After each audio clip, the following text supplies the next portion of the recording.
They've been slaves down there for a while. And God says to Moses, hey, take my people out. And so we have the book of Exodus, the second book, exit, where we get the word exit, to go out.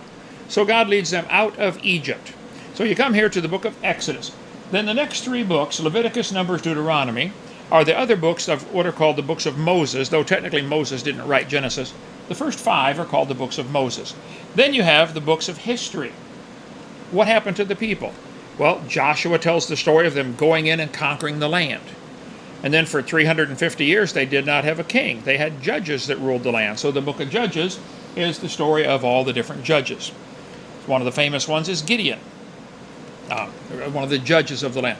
So they have all the history books. So you go from the law, where God gives Moses the law in the book of Exodus. He repeats it in Deuteronomy. Deutero means twin. So it's the second giving of the law to the new batch of people that have now grown up. And here's all the books of history. You have 1st and 2nd Samuel, 1st and 2nd Kings, 1st and 2nd Chronicles. These are historical books about what's going on in Israel for a period of about 400 or 500 years. The books of the kings. Then you get into Job, Psalms, Proverbs, Ecclesiastes, Song of Solomon. Some people call those the poetic books. People have different names for those, but Moses wrote some of the Psalms. David wrote half of them. People wrote different Psalms, which is their songbook. Job is the story of the guy that lost everything. So as you read through the Bible, you come to these books.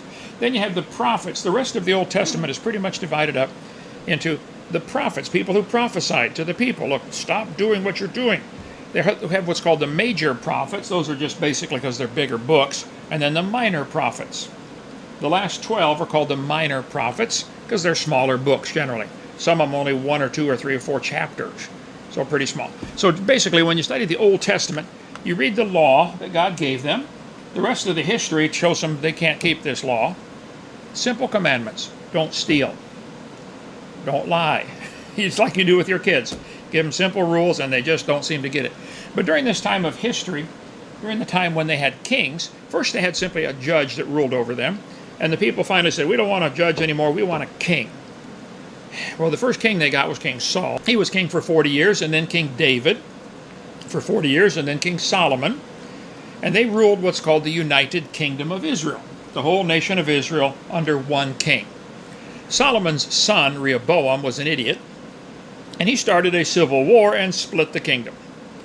And so now there are two kingdoms. The northern kingdom is collectively called Israel, and the southern kingdom called the Kingdom of Judah. Out of those 12 tribes, the 12 sons of Israel, 10 of them followed the new guy and left. Civil war, split the country, north against south.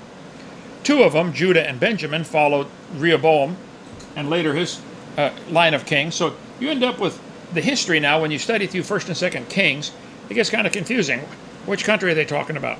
Well, sometimes talking about the king of Israel, sometimes the king of Judah. Now, they each had about 20 kings. I should have counted. I think it's 20 for each. They had 20 kings in a row in, say, 400 years. Every one of them was bad. Didn't have one good king among them. The southern kingdom had about 20 kings, and about half of them were pretty good. The other half were bad. And you can study through all the different kingdoms. After they divided the kingdom, you can cover the different nations, and there's all kinds of charts on the internet. Patrick, I recommend you get a chart showing who we're talking about here. Because you're following the northern kingdom and the southern kingdom, and sometimes the reigns they don't all die at the same time. One guy might be king for a long time, and down here you might have several kings in a row just reign a short time.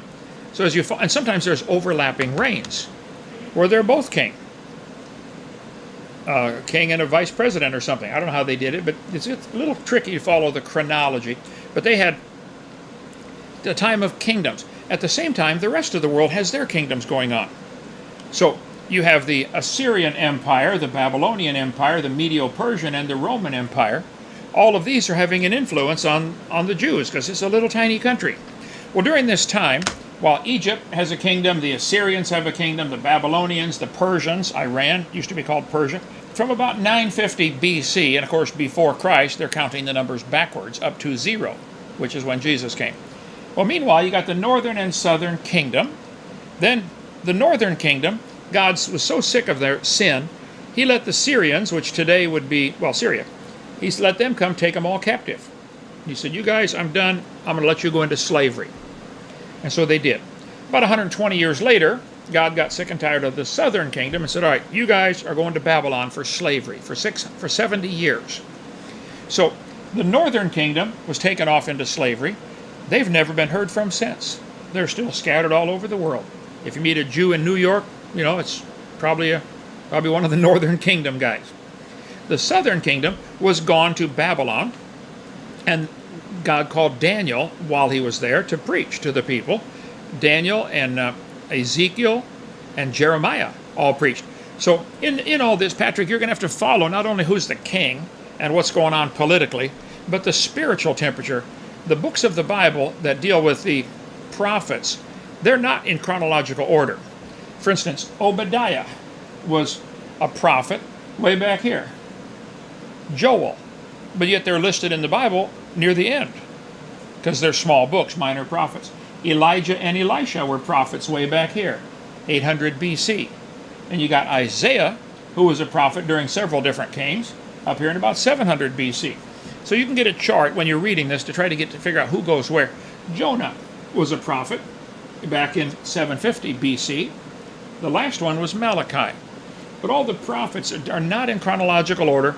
The last guy was Malachi, and when he got all done preaching, it was silent for 400 years. On my chart, you'll see, let me go back to my timeline. Right here. I have what's called the silent years on my chart, if you get one of my big posters here. The silent years. 400 years. There were no prophets, nobody saying anything. Israel was oppressed under the Greek Empire, and then under the Roman Empire, John the Baptist. And people said, whoa, God is finally talking to us again. It's been 400 years. And John said, I want you to follow the guy coming after me. Follow Jesus, who was his cousin and 6 months younger than him. But so that was the break between the Old Testament and what we call the New Testament, which has 27 books.